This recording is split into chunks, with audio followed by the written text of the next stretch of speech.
NEET வினாத்தாள் கசிவு உள்ளிட்ட பல்வேறு வழக்குகள் தொடர்பாக இந்த உச்சநீதிமன்றம் இந்த விவகாரங்களை விசாரித்து வருகின்றது.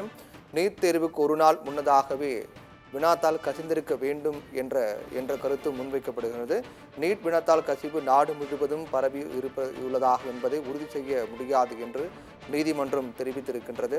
நீட் தேர்வு முடிவுகளுக்கு எதிராக தாக்கல் செய்யப்பட்ட 40க்கும் மேற்பட்ட மனுக்களை விசாரித்து வருகிறது உச்சநீதிமன்றம். இன்று இந்த விவகாரம் விசாரணைக்கு வரும் என்று அறிவிக்கப்பட்ட நிலையில் நீட் வினாத்தாள் கசிவு, நீட் முறைகேடு தொடர்பாக தாக்கல் செய்யப்பட்ட அனைத்து வழக்குகளையும் அனைத்து மனுக்களையும் உச்சநீதிமன்றம் ஒன்றாக விசாரித்து வருகின்றது.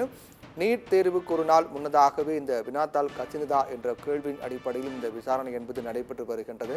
நீட் வினாத்தாள் கசிவு நாடு முழுவதும் பரவி உள்ளதா என்பதை உறுதி செய்ய வேண்டி இருப்பதாகவும் நீதிமன்றம் தெரிவித்திருக்கின்றது.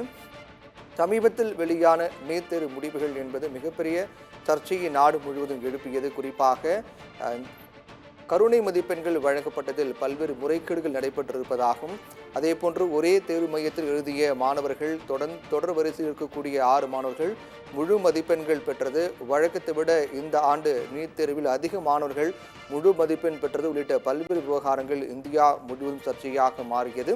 அதைத் தொடர்ந்து இந்த விவகாரம் தொடர்பாக உச்சநீதிமன்றத்தில் பல்வேறு தரப்பிலும் மனுக்கள் தாக்கல் செய்யப்பட்டன. இந்த வழக்கின் மீதான விசாரணை நடைபெற்று வந்த நிலையில் மறுதேர்வு நடத்த வேண்டும் என்ற கோரிக்கை முன்வைக்கப்பட்டது. நீட் தேர்வில் குளறுபடிகள் நடந்திருக்கக்கூடிய காரணத்தால் மறுதேர்வு நடத்த வேண்டும் என்ற கோரிக்கையானது உச்சநீதிமன்றத்தில் முன்வைக்கப்பட்டது வந்தது. இந்த வழக்கை விசாரித்த உச்சநீதிமன்றம் இதற்கு முன்பாக இந்த வழக்கு விசாரணை வரும்போது முக்கிய உத்தரவானது பிறப்பிக்கப்பட்டது. அதாவது ஒட்டுமொத்தமாக இந்த நீட் முறைகேடு என்பது இந்தியா முழுவதும் நடந்திருக்கிறது என்பதை உறுதிப்படுத்த முடியாத காரணத்தால் கருணை மதிப்பெண் வழங்கப்பட்டவர்களுக்கு மட்டும் மறுதேர்வு நடத்த வேண்டும் என்று உத்தரவிட்டது. அதன் அடிப்படையில் கருணை மதிப்பெண்கள் வழங்கப்பட்டவர்களுக்கு மட்டும் மீண்டும் நீட் மறுதேர்வானது நடத்தப்பட்ட முடிவுகளும் வெளியாகின. அதற்கு பிறகு இந்த முடிவுகள் வெளியீடு தொடர்பாக முக்கிய உத்தரவை உச்சநீதிமன்றம் பிறப்பித்தார்கள். அந்த உத்தரவின் அடிப்படையில் தேர்வு மையங்கள் வாரியாக, நகரங்கள் வாரியாக இந்த நீட் தேர்வு முடிவுகள் என்பது வெளியிடப்பட வேண்டும். ஒட்டுமொத்தமாக வெளியிடாமல் ஒவ்வொரு தேர்வு மையங்கள் வாரியாகவும் நகரங்கள் வாரியாகவும் நீட் தேர்வு முடிவுகள் வெளியிட வேண்டும் என்று நீதிமன்றம் உத்தரவிட்டது. அதன் அடிப்படையில் மறுதேர்வு என்பது நடத்த முடியாது என்றும், கருணை மதிப்பெண் வழங்கப்பட்டவர்கள் மட்டும் மறுதேர்வு நடத்தப்பட்டது போன்ற தேர்வு முடிவுகள், ஒட்டுமொத்தமான தேர்வு முடிவுகளை ஒவ்வொரு தேர்வு மையம் வாரியாகவும் அதே போன்று நகரங்கள் வாரியாகவும் வெளியிட வேண்டும் என்று நீதிமன்றம் உத்தரவிட்டதன் அடிப்படையில் சமீபத்தில் தேர்வு மையங்கள் வாரியாகவும் நகரங்கள் வாரியாகவும் நீட் தேர்வு முடிவுகள் வெளியாகின.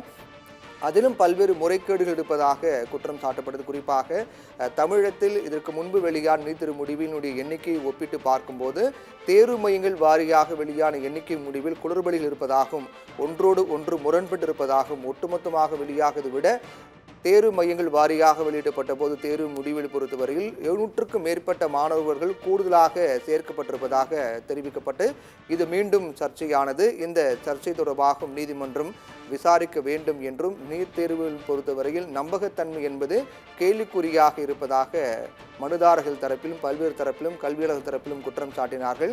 என்றால் தேர்வு மையங்கள் வாரியாக இந்த முடிவுகள் வெளியாகும் போது பல்வேறு முறைகேடுகள் நடந்திருப்பதாக குற்றம் சாட்டப்பட்டது. இதையும் சேர்த்து நீதிமன்றம் விசாரிக்க வேண்டும் என்ற கோரிக்கையும் மனுதாரர்கள் தரப்பில் முன்வைக்கப்பட்டது வந்தது. அந்நிலையில் நீட் தேர்வுக்கு ஒரு நாள் முன்னதாகவே, அதாவது மே 4ஆம் தேதியே வினாத்தாள் கசிந்திருக்க வேண்டும் என்று உச்சநீதிமன்ற தலைமை நீதிபதி தெரிவித்திருக்கின்றார். அதன் அடிப்படையில் தான் இந்த நீட் தேர்வு விவகாரம் தொடர்பான வழக்கை உச்சநீதிமன்றம் தற்போது விசாரித்து வருகிறது. ஒட்டுமொத்தமாக 40க்கும் மேற்பட்ட மனுக்கள் தாக்கல் செய்யப்பட்ட நிலையில் அந்த ஒட்டுமொத்த மனுக்களையும் உச்சநீதிமன்ற தலைமை நீதிபதி அமர்வானது விசாரித்து வருகிறது.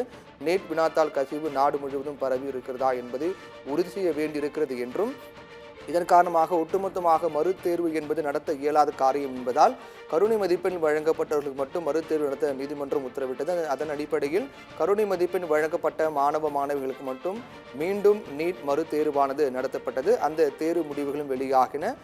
அதற்கு பிறகுதான் இந்த மையங்கள் வாரியாக, தேர்வு மையங்கள் வாரியாக முடிவுகள் வெளியாகின. அதிலும் பல்வேறு முறைகேடுகள் இருப்பதாக குற்றம் சாட்டப்பட்டது. இப்படி ஒட்டுமொத்தமாக இந்த நீட் தேர்வு முறைகேடுகள் தொடர்பாக அது தாக்கல் செய்யப்பட்ட வழக்குகளை உச்சநீதிமன்றம் விசாரித்து வருகின்றது.